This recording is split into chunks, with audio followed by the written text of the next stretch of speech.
Hey, architecture firm owners and emerging leaders. Get ready for unparalleled insight into the development of a world-class architecture firm and a worldwide organization driving the digital transformation of the design and construction industry. With Build Smart, the podcast that's changing how our profession operates. We share the incredible stories behind innovation in the building industry with my friend and co-host, Patrick McLeamy, FAIA, former CEO of the international architecture firm, HOK. You know, Yamasaki's office or firm lasted during his lifetime. And when he passed away, I think that was the end of the Yamasaki office. Helmut did not want that. He wanted a firm that would live out and grow beyond the founders. In Season 1, discover the untold stories behind HOK's meteoric rise, from 150 employees in St. Louis to a powerhouse with over 1,900 staff members and 27 offices worldwide. You know, they weren't as polite as the Kojima people. That was just boom. And anytime you have a creditor, whether it's Kojima or the bank, that wants their money, unless you can raise money someplace else, you are out of business. Bankrupt. And hold on tight for Season 2, where Patrick takes us on a new adventure as chairman of Building Smart International, shaping the future of digital transformation in the design, construction, and operation of built assets. Ian Howell, Ken Harold, and I, Ken was my technical representative from HOK. The three of us took a tour of Europe of 5 cities in 5 days. Very busy time. Simply follow the link in the show notes to subscribe to Build Smart now and uncover lessons that will transform you and your architecture firm.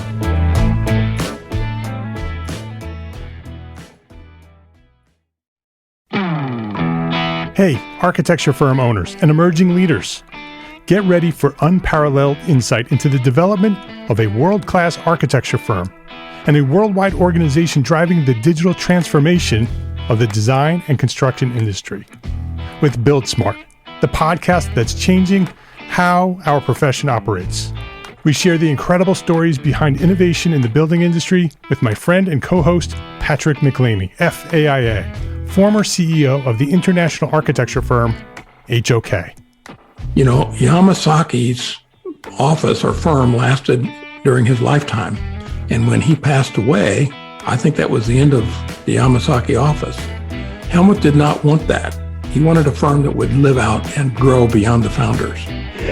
In Season 1, discover the untold stories behind HOK's meteoric rise, from 150 employees in St. Louis to a powerhouse with over 1,900 staff members and 27 offices worldwide.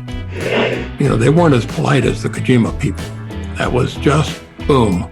And anytime you have a creditor, whether it's Kojima or the bank, that wants their money, unless you can raise money someplace else, you are out of business. Bankrupt.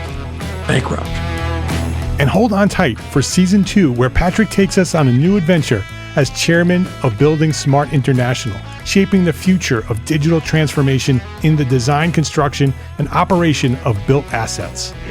Ian Howell, Ken Harold, and I, Ken was my technical representative from HOK. The three of us took a tour of Europe of 5 cities in 5 days. Very busy time. Simply follow the link in the show notes to subscribe to Build Smart now and uncover lessons that will transform you and your architecture firm.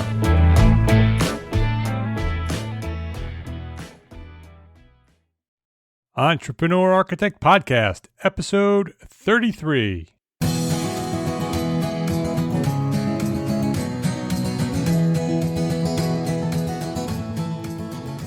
Welcome to this episode of the Entrepreneur Architect Podcast. My name is Mark R. LePage, and this is the podcast dedicated to a successful life as a small firm architect. My goal is to inspire you to build a better business so that you may pursue your purpose with passion and live the life of your dreams.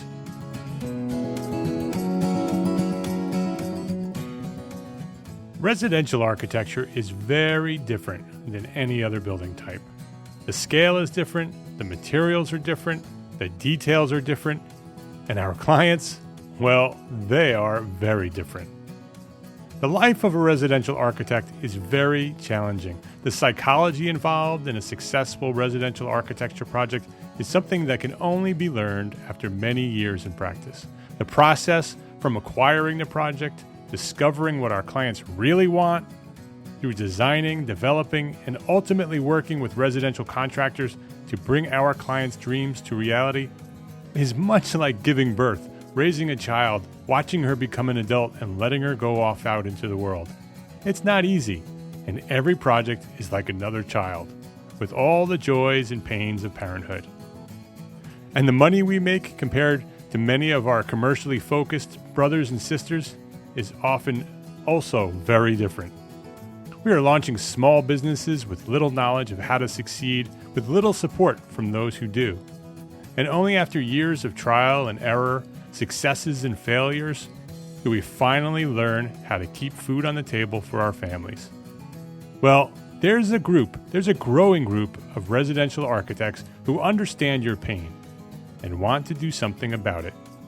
Today on the Entrepreneur Architect Podcast, I'm chatting with Rand Soellner, a founding member of ARCH, also known as Architects Creating Homes, the only American organization of licensed architects focusing exclusively on residential architecture. As a residential architect myself, I found this conversation very interesting, and I think you're going to like it too. So stay with me.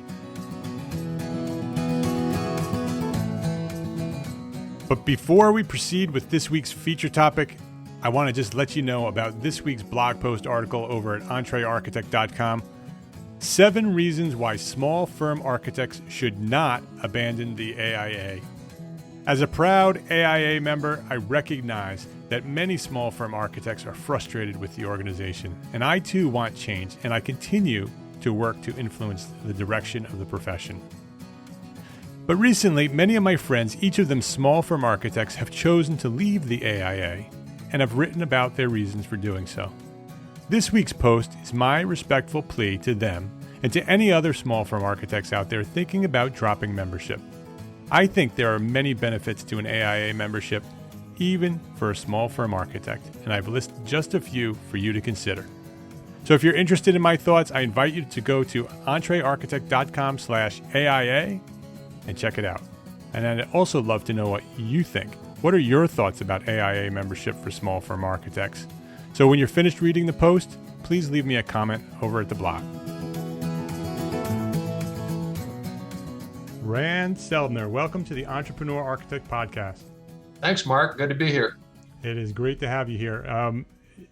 You and I have been bouncing back and forth on the internet and talking a little bit about the things you're doing. So before we get into what you do and how you do it, I'd like to get sort of your origin story, like I do with most of my guests, to get a sense of where you've come from, when you sort of had the idea to become an architect, and tell us a little bit about your story from that point to where you are today. Well, okay. I'm 63, so that goes back quite a ways. We have plenty of time. Okay. Well, when I was a young boy, probably, 12, 13, my mother thought she sensed some interest in architecture, and there were some homes designed by Frank Lloyd Wright in the city where I grew up, South Bend, Indiana. And so she would pack me up in the family car, and we would drive over there once in a while to different places. And they also took me to a World's Fair, probably before your time, Expo 67. Yep, that's before me. Yeah, and that really did it. I was about a sophomore in high school by that time, and I saw Softy's unique living quarters there, and Buckminster Fuller's big sphere, and all these other fantastic things, and that was it. I started taking drafting courses in high school, and almost immediately started designing homes and making models of them. And so I then went to the University of Florida, where I got my bachelor's and master's degree in architecture. And then I subsequently worked for a little while designing hospitals in Fort Wayne, Indiana, with a company there. And then I worked for about 23 years in Orlando, designing all sorts of things. I'm the architect of record on about half of Jurassic Park for Universal Studios. I've done projects for the Orange County Public School System, and restaurants and homes and facilities for the Air Force and restaurants, all kinds of things. and But always homes, residential architecture, and condominiums seem to be kind of a love of mine, particularly single family homes. And so I gravitated towards that. And during about the last 15 years or so, I decided to relocate to the southern tip of the Blue Ridge Mountains in North Carolina, which is a very scenic area, very mountainous, and I got tired of the heat from Florida. And so I'm what's called a halfback. That's what they call people that go from the Midwest down to Florida and come halfway back. And so here I've fostered my business as a residential architect, and specifically in a niche area called mountain style. And as you know, times were very good from about 2003 through about 2009. And then, of course, the bottom dropped out of everything. And just like almost all architects, we're just trying to survive since that time. But interestingly enough, about 2012, we found some kindred spirits through the AIA, which I was a member of off and on since 1982. And we decided to start a new organization, not a company, but an organization called Arch, which is what led you and I to talk about those interesting things. And what year did you start your firm, your residential firm? Well, I started Soellner Associates Architecture in 1984, and my current company, which is Home Architects, is simply an offshoot from that. Mm-hmm. And when did you move to North Carolina? That was around 2000. Okay, and you do a mountain style. So tell me a little bit about that. What is mountain style? Well, believe it or not, we actually carry through a lot of the ideas of Frank Lloyd Wright, even though my work doesn't really look much of anything like that. I used to work for one of the main apprentices of Frank Lloyd Wright, a gentleman named Neil Schweitzer, who passed away in Florida many years ago. And it has large open plans. It's sort of like arts and crafts style on steroids. All the bracing and bracketry is very muscular and large. Little posts like 4x4s we would never use. We favor much larger, beefier things, and quite often we might use a slate roof when the budget permits. There's steep roofs, particularly on front elevations like 12 and 12 pitches. Large glass areas, particularly off the rear, which we normally call the view side. Rock, and sometimes we'll use like an exterior chair rail out of a oversized historic timber that's might be a 3x12 out of a barn, and have maybe some kind of siding underneath that or rock, and then above that maybe go to a random board and batten. And how we handle window grids and so forth is also kind of unique, and have transoms and just a lot of detail involved too. And it's remarkable that when you do things in the mountains, there's a lot of structure involved, because you need to do things. There's a term called pinning to the rock, for instance, for your foundations. And if you come from Florida, you don't know about that, that could really be a disaster. So I learned about those things from structural engineers, and because when you're building on the side of a mountain, you need to make sure that everything's stable. And so you gradually learn those things and become efficient at it. Yeah, it sounds like a really fun style to design. It really is. I used to actually do very contemporary, even futuristic projects, particularly commercially, and tried to do some of that for homes. But you know what? Very few clients seem to want that. My wife, Mary, like Merry Christmas, she is a real estate broker around here, and she can't sell them when she gets them. She can sell mine, Yeah. for a profit. But there's another architect around here. I like his work very much. He's very contemporary, and it just doesn't sell. Yeah, it's just not what they're looking for. No, because it's kind of like, like I said, I worked on Jurassic Park. This is like a mountain theme park, and so when well-to-do people from Atlanta come up here to buy homes, they really are not looking for things that they might find down there in an urban environment. It's kind of like a big mountain theme park, and so if you'd like to be able to earn a living and survive, you might want to be thinking about doing that. Right. You give the market what they're looking for. Right. Yeah. So Arch. Arch fascinates me. Tell me a little bit about what it is, and then we'll get into sort of where it came from and all that. Well, okay. First, why don't we identify what Arch is? Arch is an American organization of licensed architects focusing on residential architecture, professional excellence and achievement, client value and service. It's essentially similar to the AIA in that it is like a professional organization, a professional club, if you will, specifically focused on the needs and issues facing licensed architects that design homes. So that's what it is. So no home designers and no non-licensed architects. Well, that's correct. And we prefer to dwell more on who it is and who it's for rather than who it's not for. Sure. Yep. I just wanted to clarify that. Yes, sir. And it's just so people know, it's spelled capital A, lowercase r, capital C, capital H. That's right. And it's pronounced Arch. Yeah. And if you type in your computer ARCH : architects creating homes, you'll find us at the top of Google. Yeah. And so what's the history there? How did it happen, and why did it happen? Well, every single member that's in Arch right now has been or continues to be a member of the American Institute of Architects. We by no means exclude anyone from participating in whatever organizations work for them. We encourage people to belong to groups that feed them.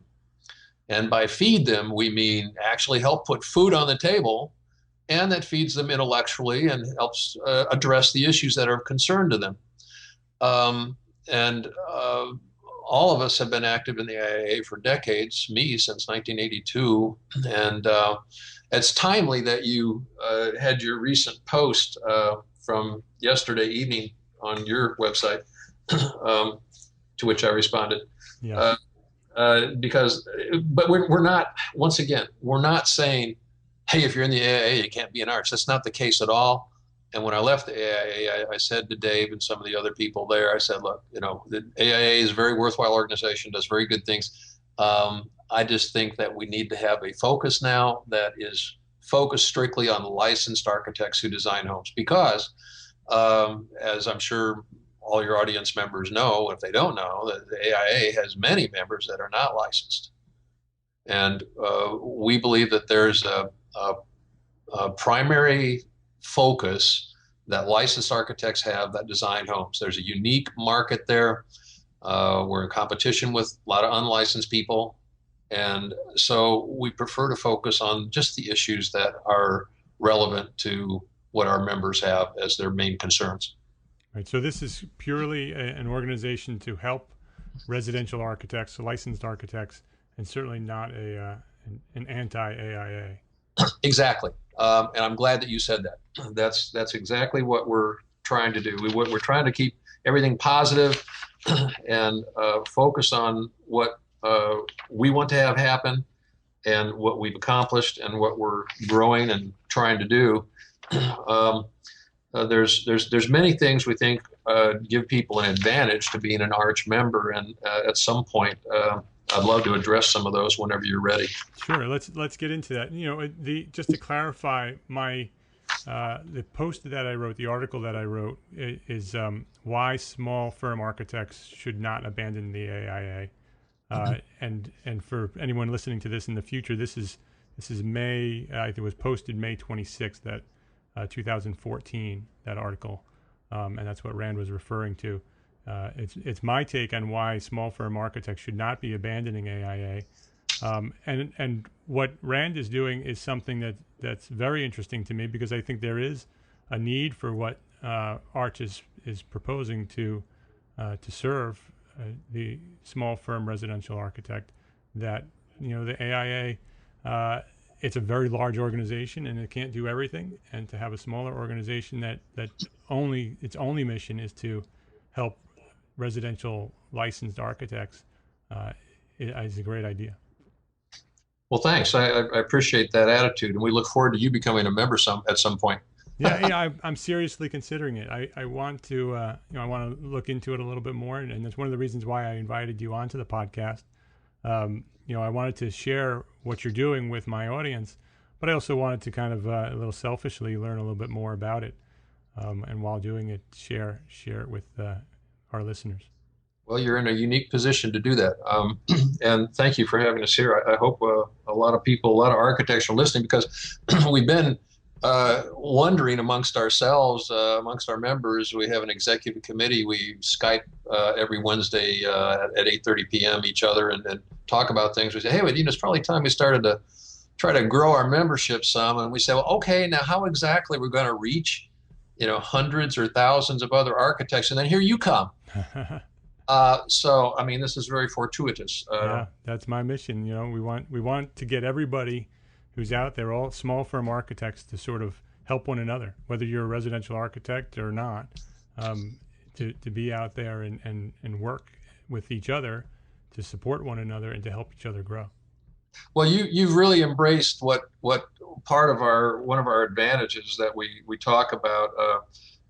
It's actually our point number 11, interpersonal caring members to help Arch members, where you're like a brother to other architects, and we encourage that to be like a brother or a sister to other fellow architects that design homes, because we really need help, unless we happen to know everything, and I don't think any of us do.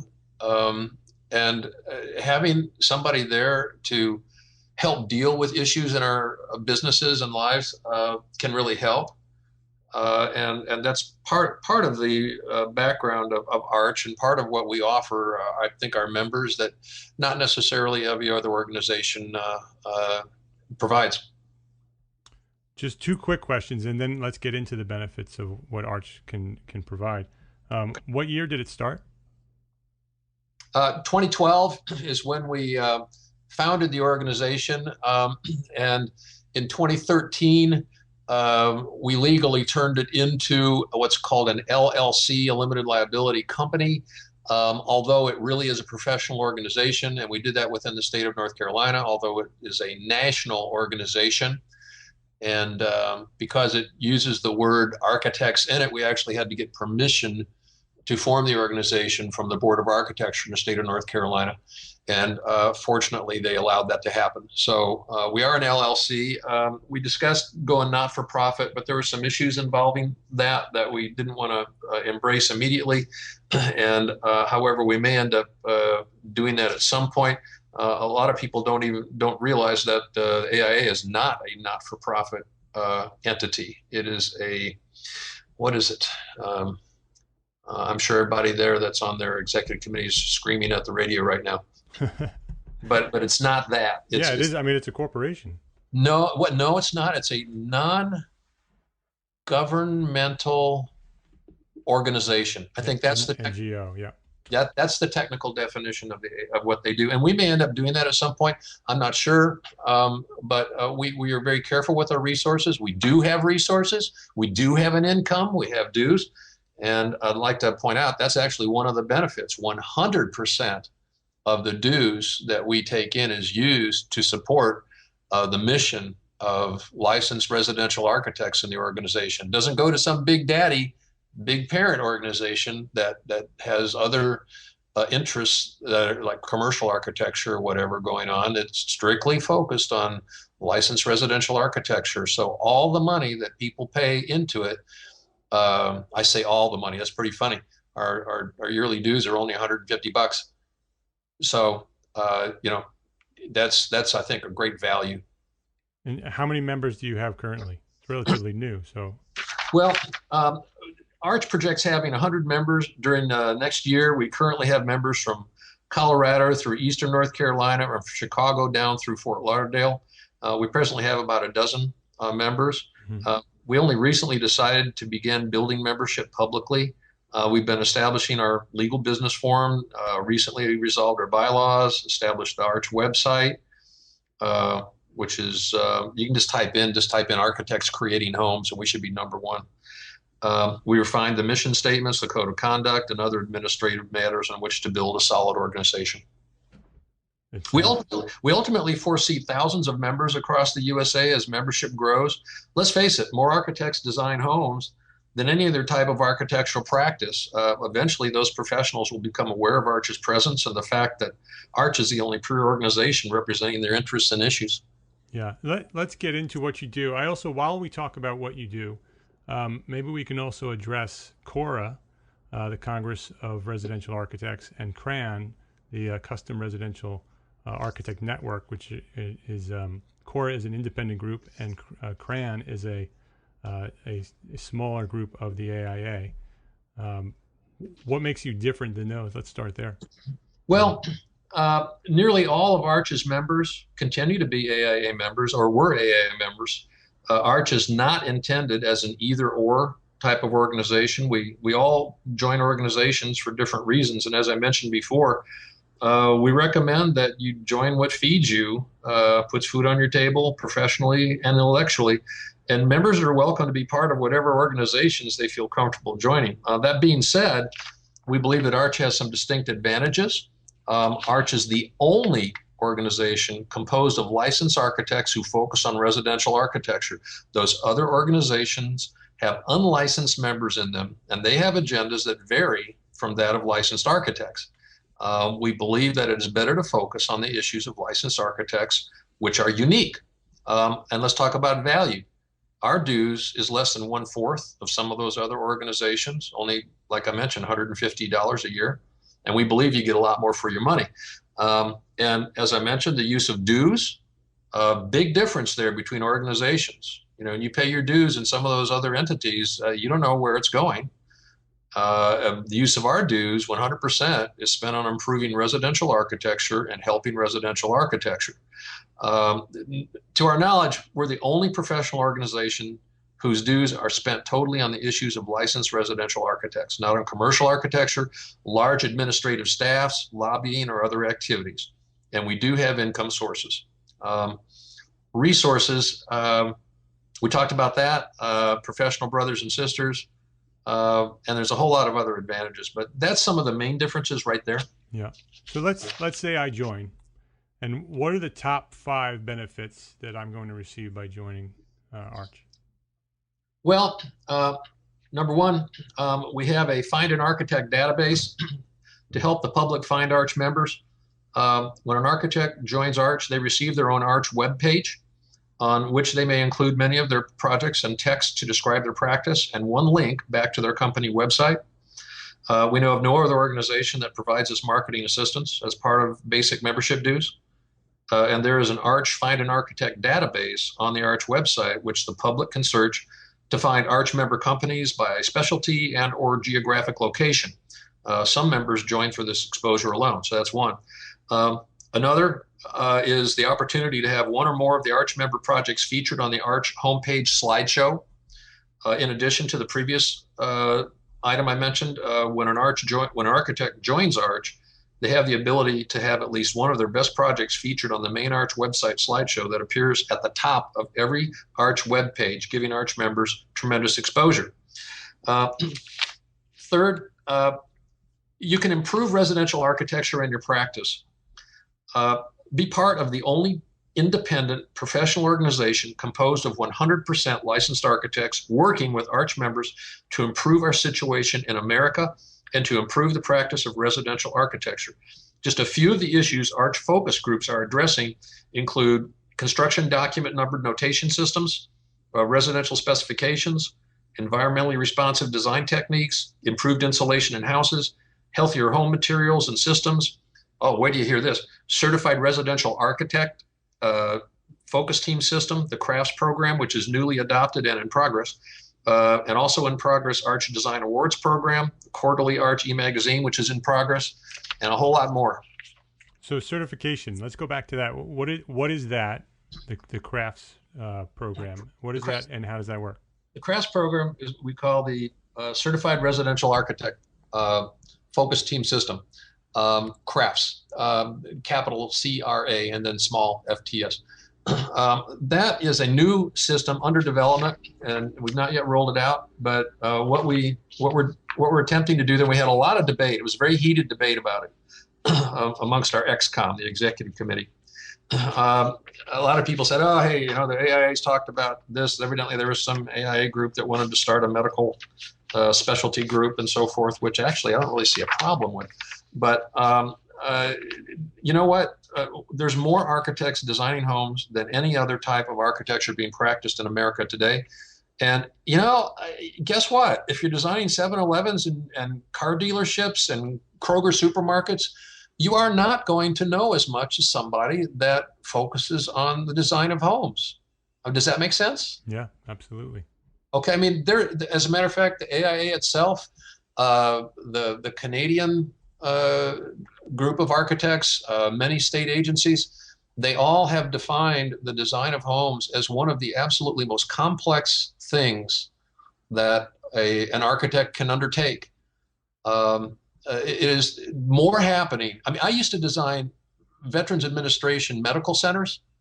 I know what I'm talking about. I've been doing this a very long time. And there's more happening per square foot in a house than in any other type of project.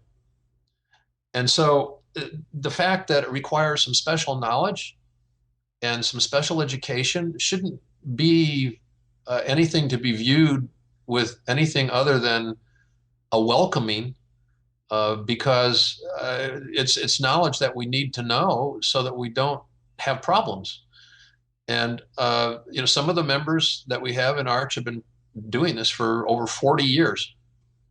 And so our intention is to loosely base it on the old CSI system, one through Division 17 rather than Division 16, and have there be a series of educational modules that have questions. The first one, we ask everybody what you wanted to have the first one on, and some people thought flashings. So we're in Division 7, thermal and moisture protection, and so we're working on an educational module that would be delivered through our website when you pay to go through the certification program, and you would take these just like a CEU, very similar to that. And then there'd be these questions that would appear after you study the material, and you answer the questions, and you need to pass 70% to obtain certification after you pass all the sections.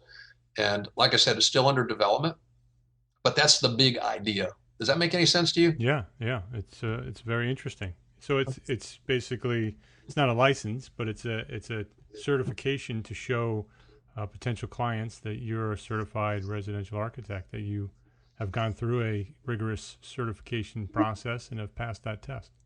That's right. And we're, you know, no professional organization is in any position to license anything. That's something that only the states can do, to my knowledge. Right, correct. And so we're not trying to step on any state's toes at all. What we're trying to do is say, look, if somebody in the public wants to obtain somebody to design a house, and you know, we're already up against it, in case your audience doesn't know it. There's already so-called certification programs for unlicensed people.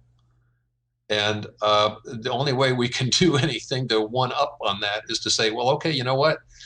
You can't be a certified residential architect unless you are an architect, and you have to be licensed. Right. So the way you combat that is to say, okay, here's some specialized knowledge. And so if you've gone through the program, you can put that after your name, that's CRA, FTS. And then the public can start understanding that, oh, I need to look for somebody that's got that after their name to get the best possible design for my home. Because in case some of your audience hasn't noticed, we have had a tremendous erosion of our industry. I think even the AIA said that about 6 years ago, I think there was like 220,000 architects. And I believe about a year ago, they said there was about 180,000. What do you suppose happened to all those guys and gals? Yeah, they went on to do other things. Well, you know, if they're still with us, and so it's a very sad state of affairs. If anybody doesn't think there's an erosion in our profession, just look at those statistics. And so what we're trying to do in Arch is trying to put up a seawall to bolster the position of licensed architects that design homes, and also to serve as an educational organization to help provide the knowledge that many of our members have, but that can share with other members, so we get a good, well-rounded certification effort there. And I think that's a real exciting program, and we're really looking forward to rolling that out. It may take us a year or more to finally get that in position. We're working with our website people too to develop the online questioning. But it looks like it's a very easy to achieve program. So, do you have thoughts on how you're going to fund Arch? Because Well, in order to gain the traction that you need and to grow it into the size of the organization that you really would want it to be effective, you're going to need some money. well, yeah, and that's a good question. We already have an income stream from our dues, from our current membership, and new members, of course, add to that every year. And once again, we believe it's a tremendous value. It's only 1/4 of what some other organizations are. And so that's one income stream. We also have what we call Arch forms, agreement forms available that are still being developed and should be rolled out pretty soon, such as contract forms, owner architect contract forms that we call agreement forms. And we do that with a proviso, as I mentioned on your website today, in response to who is the gentleman's name? Wojo. Yeah. That we, just like the AIA, we would encourage anybody that takes an agreement form not to just use it verbatim, but to in fact review it with your own counsel. That's always prudent. So, but we have forms that have been created over decades with the input of attorneys that specifically address the practice of designing homes by licensed architects. And that has been sorely missing in the world. And so we've got that, and that alone is something that I think any person that designs homes would want to have. And that will be available soon. And so that will provide some more income there. We intend to start producing a yearly Arch Awards program called Arch Des, means Arch Design Excellence Selection Program. And there will be some kind of a nominal registration fee for that.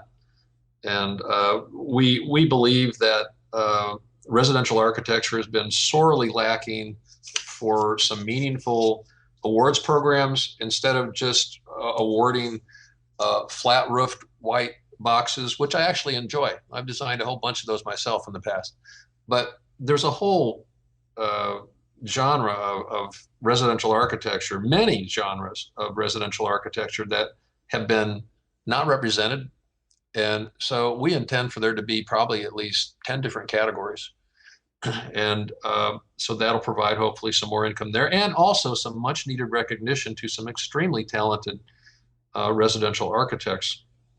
So that's some of them. Yeah, I'd love to see a residential architecture design awards program that is not only focused on contemporary architecture, which I love. I love the architecture that is focused on those. But we don't do a lot of that, and we do some pretty nice architecture in our minds, and we'd love to submit that to some awards programs. You know what's really an eye-opening experience? Have you ever been to Oak Park in Chicago? No. Oh yes, I have. It's funny that I say no. Yeah, I was just there in December in the freezing cold. Did you tour the Frank Lloyd Wright homes? I did. Yeah. Oh, I only toured the actual design studio. Well, home and studio. they only will have those homes available once a year, and I forget what time of year that is. They do that, but he's got a whole lot of his flat roof designs, which are very nice. But you look off to the side, and there's this one really big home with this 12 and 12 pitched roof and this big giant fireplace, and you say, "Wow, who did that?" And you look at the plaque; it's Frank. Yeah. And not many people realize he used to do that. Right. That's what he started with. And I noticed when I looked at that how similar I thought it looked to some of what I'm doing right now. So you can have the same kind of spatial perceptions, but have a sloping roof too, and that seems to be what more clients want. So I don't really see any harm in doing that, and bestowing some awards where merit is worthy. Yeah, our clients really like traditional architecture, but they sort of, I think, secretly desire contemporary architecture, but I think they're afraid to go all in on the contemporary architecture. So many of them ask for both. They want traditional architecture that sort of has that modern cutting edge to it, and that's what we try to provide. And it's a lot of fun to design that way. Well, it is, and I think a lot of it has to do with how you conceive things spatially. And you can have a very modern space and a very modern house intellectually, but it can have sloping roofs and stone and board and batten and other elements that people might assume is more cloaked in traditional clothing. But it's still a very contemporary house intellectually and how you live in it. Yeah, the residential designers. I want to kind of shift gears a little bit. Many of my readers and many of my listeners, something that comes back to me over and over and over again, is how residential designers are sort of stepping on the toes of residential architects. And in my mind, everybody has their place in the market. And my answer to that is to be better. I've written articles about it, and I think we just need to be better than those residential designers, and then we claim our market. But I think to have an organization that supports residential architects and then differentiates us from designers, in a very positive way, I think is a very helpful thing. Well, that's the whole plan. Our Arch's mission is not really to say anything negative about other entities. It's to focus on what's good about what we all do and to promote that. Yeah. Well, I think you're doing a very worthy service to the profession. So I thank you. Well, thank you. Is there anything else you want to share about Arch? Or did we cover it all? Truth, justice, and the Arch way. Arch stands for what is good in house design. Be part of the professional organization that is leading the way in improving residential architecture today. So how can, if an architect wants to get involved, how do they do that? Well, get on the Arch website. There's a membership page, and you can click on that and find out how to apply. It's very simple. Your email is your application. We just ask for certain brief pieces of information like your license number and the state of licensure. And we do ask that you agree to participate in at least 2 different focus groups so that your membership will mean something. And finding the Arch website is the most important thing. If anybody anywhere on the planet right now just types in architects creating homes in their Google browser, we will pop up #1 in the world. Okay. Well, there you go. Search for architects creating homes and you'll find Arch. That's it. Thanks, Rand. Thank you very much for being with me today. Very interesting conversation. My pleasure. Thank you, Mark. All right. Good luck. Thanks. Thanks. Bye. Bye. I'd love to know your thoughts on this one. Is there a need for an organization dedicated exclusively to licensed architects serving residential clients? Residential architects out there, I want to know what you think. If you're interested in learning more about Arch, including information on how to become a member, Or if you just want to contribute to the conversation, go to entrearchitect.com/episode 33 and leave me a comment. Let me know what you think. Before I wrap up, if you haven't signed up for the Entre Architect Academy mailing list yet, there's still time. The first session will only be offered to members of the Academy mailing list, and space for the Academy will be limited. So if you want to be notified with details of the first session of Entre Architect Academy, go to entrearchitect.com/courses, sign up, join the list, and you'll be notified to have an opportunity to enroll in session number 1, coming soon. Also, I want to remind you, as I do every week, to leave a review or a rating at iTunes, entrearchitect.com/iTunes. Tattoo that on your forehead and check it out in the mirror. entrearchitect.com/iTunes sends you to my iTunes page on the web. Just click that button that's labeled View in iTunes, and it will open up your iTunes app where you can leave a review for the show.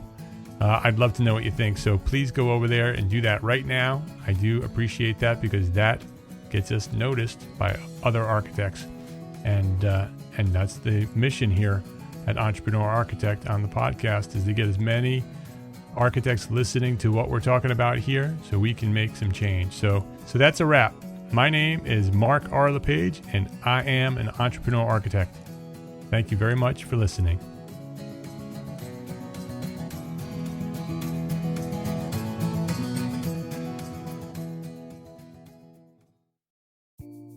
Imagine earning continuing education credits while doing exactly what you're doing right now. Well, you can. Gable Media has revolutionized the way you earn your continuing education credits with a groundbreaking approach. Forget running around town and scouring the internet for credit-worthy courses. Fulfill your CE requirements effortlessly by listening to engaging podcasts just like the one you're listening to now. Our podcasts are designed to educate, entertain, and inspire, all in a user-friendly environment. But wait, there's more. Architects, Gable Media is also approved as an AIA continuing education services provider. Upon completion, we handle everything, from reporting your hours directly to the AIA to storing your certificates in your personal Gable Media profile for your self-reporting needs. So follow the link in the show notes and start earning your credits in the most innovative and entertaining way possible with Gable Media. Attention architects and creative minds, get ready to supercharge your brand with Build Your Brand, the podcast that's unlocking the secrets of branding success for creatives. Hey there, it's Mark R. LePage, founder of Entre Architect, and I'm inviting you to join my friend, architect marketing expert Jeff Eccles at Build Your Brand podcast, where he explores the captivating stories of the world's top brands and transforms their lessons into powerful moves for small firm architects and creatives like you. In Season 1, Jeff shares the thrilling tale of Southwest Airlines, where he dissects their journey to the summit and distills it into strategies tailor-made for you. It's important to keep in mind that companies like Southwest compete in the real world, just like you, and face real-world challenges, just like you. You might be surprised at how similar those challenges are to the struggles that you grapple with on a day-to-day basis. Don't miss out on your blueprint for success. Subscribe, tune in, and let's build your brand together. You may have noticed that the very best brands in the world are also known for having somewhat unique corporate cultures. That's often the glue that holds everything together when they encounter those rough spots. We don't do it because it inconveniences the passengers to whom we are primarily dedicated, the short haul, frequent flyer. Follow the link in the show notes to subscribe to Build Your Brand today. Remember, no matter the size, the journey's the same. Your brand's journey to the top starts here.